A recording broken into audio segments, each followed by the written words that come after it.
and welcome to this edition of DieCastRestos.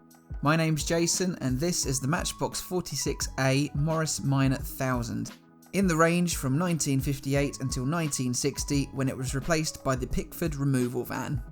This model is pretty scruffy, muddy and looking a tad unloved, suffering from rusted axles and chip paint work all over.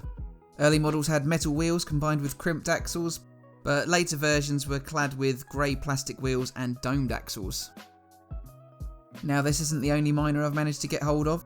I also have one in seemingly better condition, but it has been repainted a more olive green in its lifetime. You can even see the original colour on the insides of the sills.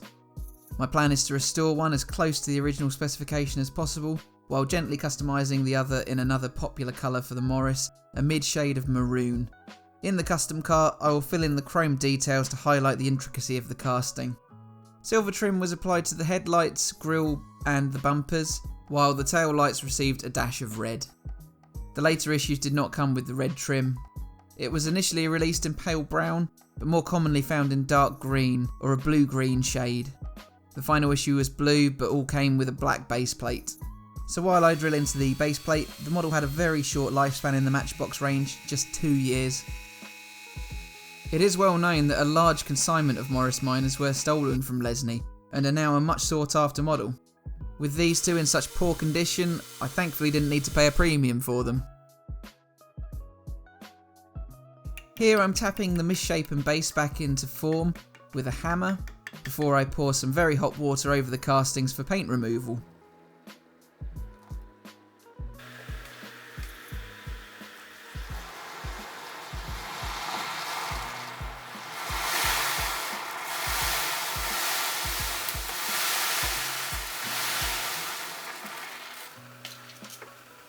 Morris Motors was a British vehicle manufacturer founded in 1912 that started producing the Minor MM in 1948. After merging with Austin in 1952 to become part of the British Motor Corporation, they then launched the Series 2 Minor the same year. In 1956, Morris launched the Minor 1000, so named for its 948cc engine. It was built until 1971, with almost 850,000 produced under the ownership of both BMC and later in 1968's British Leyland. BL killed off the Morris name in 1984.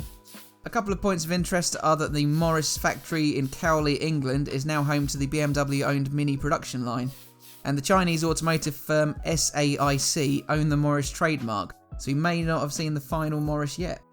Here's a quick look at the casting prior to paint, and you can really appreciate that curvaceous bodywork. The base gets a coat of Tamiya TS14 black, and the body is coated in Tamiya TS9 British green. The Minor in real life came in a variety of shades of green, including British Racing Green, as well as a couple of other interestingly named shades, such as Minor Millions Lilac and good old British Post Office Red. The Minor came in a variety of body shapes as well as body shades, including the 4-door saloon this casting is based on, a 2-door saloon, a 2-door convertible and a 4-door estate known as the Traveller. Here I apply the Tamiya TS11 maroon on my custom model. The first coat goes on very light indeed, but as the layers build up it does become a lot darker, which is my eventual aim. The Morris Minor became the first British car to sell over 1 million units and was designed under the stewardship of Sir Alec Isigonis, who would later go on to design the Mini. So now that the paint has been applied to the bodywork, I can begin cleaning up and restoring the parts that make up the model. So here I'm just cleaning up those metal wheels a little bit. Next I'll remove any surface rust from the axles using my battery drill. As the axles were crimped, I'll use some vice grips to clamp down on the ends of them. And then once that's been done, I can apply some chrome paint from a paint pen onto the ends of those axles. Using the same pen I can paint in the details. As mentioned earlier, that's the bumpers, the grille, the headlights, the rear bumper and also the red tail lights. Here I'm just applying the thicker pen, the 2mm pen, onto the bumper. And I'll go over the rear lights here with the chrome paint pen as well before I can apply the red paint.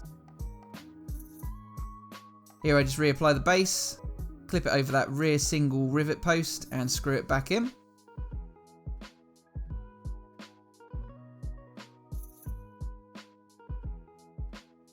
And then just a dash of red over that chrome for the tail lights. So here is the original model in its original paintwork, albeit chipped up. A lot of that detail of the front end has been lost. You can barely see that there was any trim applied to the outer edges. The wheels had rusted on a little bit, and it had collected a lot of dust and dirt and grime in the crevices of that curvaceous bodywork. The wheels particularly needed cleaning up a bit. The custom version just needed a new paint job really. The original had a fairly poor paint job with that olive green. But otherwise the base and the wheels are all in fairly good working order. So these miners were in major need of a makeover. And here is what the restored version looks like now. Now, despite being in a slightly darker shade of green than the original, I think this is a fairly good match, considering the early Matchbox series where the colours would vary quite a bit. But that chrome work is all looking pretty good on there. The red tail lights have been painted in, and the axles and wheels have all been shined up. And now we can have a look at the custom version. So the maroon has gone on in a lot darker shade. In addition to the standard chrome paintwork on the model, I've added some extra details around the grille, the indicators, door handles have also been painted in, and the hinges on the boot lid, and I painted in a black registration plate. Anyway, I hope you've enjoyed this episode. Please like, share and subscribe, and I'll see you again for the next one. Bye for now.